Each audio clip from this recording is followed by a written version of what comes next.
lähdetään sieltä iljalumpaligamenttiin.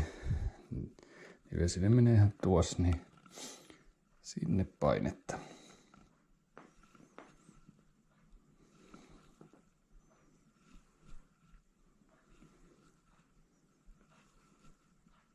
Ja sieltä voidaan tulla pikkuhiljaa latsin reunaa.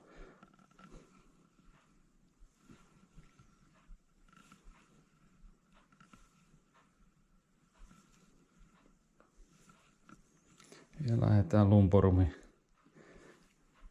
lateraalireunaa sieltä käsittelemään. Sieltä myös trigger-piste tulee täällä ylempänä vastaan, niin siihen saa hyvin painetta.